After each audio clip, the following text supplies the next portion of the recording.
नमस्कार मंडळी, वंदना किचन मराठीमध्ये तुम्हा सर्वांचं पुन्हा एकदा खूप खूप स्वागत. तर नेहमीच आपण भिजवलेल्या हरभऱ्याची रस्सा भाजी, सुक्की भाजी, हरभरा फ्राय बनवतो. पण या हरभऱ्यापासून तुम्ही कधी वड्या बनवल्यात का हो? नाही ना? मग ही रेसिपी एकदा नक्की बघा, तुम्हाला नक्कीच आवडेल. खमंग, खुसखुशीत, तेवढ्याच कुरकुरीत, चवीला एकच नंबर, शिवाय बनवायला अतिशय सोप्या. रेसिपी आवडल्यास एक लाईक आणि एक सबस्क्राईब नक्की करा. चला तर मग वेळ न घालवता आपण लगेच रेसिपीला सुरुवात करूया. त्यासाठी इथं मी ना 1 वाटी हरभरा रात्रभर पाण्यात भिजत घातला होता. सकाळ तुम्ही बघू शकताय हरभरा मस्त असा भिजलेला आहे. हे बघा. आपण आता काय करूया, हरभऱ्यामधलं सगळं पाणी काढून टाकूया आणि हा हरभरा ना मिक्सरच्या भांड्यात काढून घेऊया.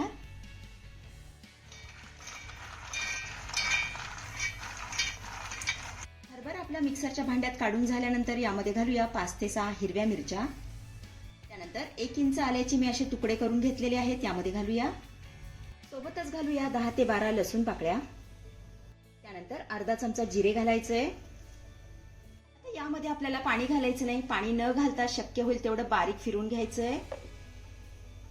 तर इथे बघा आपलं सर्व साहित्य छान असं फिरून झालेलं आहे. आपण आता हे काढून घेऊया.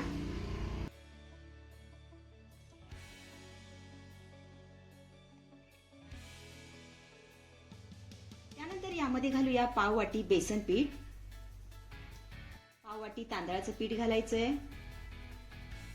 पाव चमचा लाल तिखट, अर्धा चमचा हळद, अर्धा चमचा धनेपूड, पाव चमचा गरम मसाला, सोबतच 1 चमचा यामध्ये आपण तीळ घालूया. त्यानंतर यामध्ये आपल्याला एक बारीक चिरलेला कांदा घालायचा आहे. त्यानंतर भरपूर अशी बारीक चिरलेली कोथिंबीर घालायची आहे. त्यानंतर यामध्ये घालूया चवीपुरतं मीठ. आता ना हे सर्व साहित्य आपल्याला चांगलं एकजीव करून घ्यायचं आहे. याला छान असं मिक्स करून घेऊया.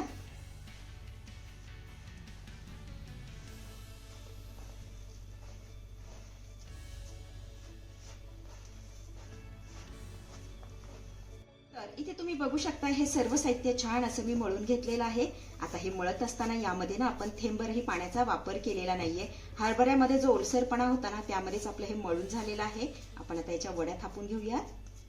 त्यासाठी ना हाताला आपण अगोदर तेल लावून घेऊया. हे बघा. त्यानंतर यामधला एक छोटासा गोळा काढून घ्यायचा आहे आणि हातावर याची वडी थापून घ्यायची आहे. हे बघा अशा पद्धतीने.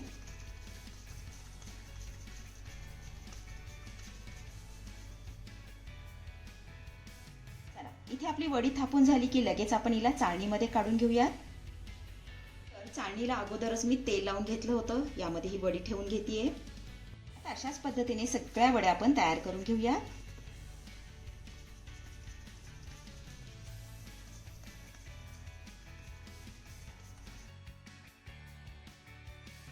चला इथे आपल्या सगळ्या वड्या बनवून तयार झालेल्या आहेत. आपण आता ह्या वड्यांना वाफवून घेऊया. त्यासाठी कढईमध्ये पाणी देखील चांगलं गरम झालेलं आहे. आता ही वड्याची चाळण ना यामध्ये ठेवून घेतेय. त्यानंतर यावरती आपल्याला झाकण ठेवायचंय. गॅसची फ्लेम मीडियम करायची आहे आणि मीडियम फ्लेमवरती आपल्याला वड्यांना 15 ते 20 मिनिटं चांगल्या वाफवून घ्यायच्या. साधारण 15 ते 20 मिनिटांनंतर यावरच मी झाकण काढतेय. आता ह्या वड्या वाफवलेत की नाही हे कसं ओळखायचं, तर याला ना हात लावून बघायचा आहे. हे बघा माझ्या हाताला कुठेही मिश्रण चिटकत नाहीये, म्हणजे ह्या वड्या छान अशा वाफवून झालेल्या आहेत. गॅस बंद करूया आणि वड्या थंड करून घेऊया. वड्या थंड झाल्या की ह्या वड्यांना आपण कट करून घेऊया. हे बघा अशा पद्धतीने आपल्याला ह्या वड्यांना कट करून घ्यायच्या.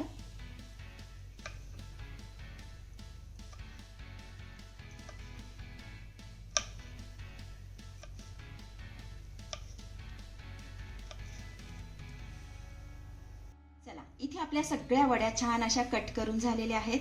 हे बघा दिसायला अतिशय सुंदर दिसतात, तेवढ्याच चवीला जबरदस्त लागतात. आपण आता काय करूया, या वड्यांना तळून घेऊया. तर इकडे कढईमध्ये तेलही आपलं चांगलं गरम झालंय. आता थोड्या थोड्या वड्यांना यामध्ये आपल्याला सोडून घ्यायच्या.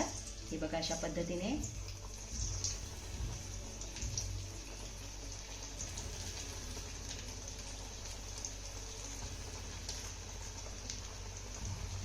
वड्या आपल्या तेलामध्ये सोडून झाल्यानंतर गॅसची फ्लेम ना आपल्याला मीडियम करायची आहे आणि मीडियम फ्लेमवरती ह्या वड्या ना मस्त अशा कुरकुरीत होईपर्यंत आपल्याला तळून घ्यायच्या.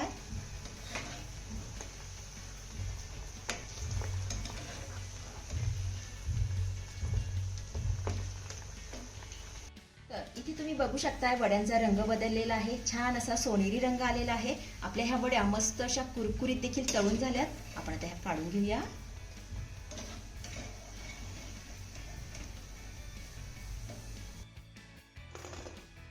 आता अशाच पद्धतीने सगळ्या वड्या तळून घेऊया.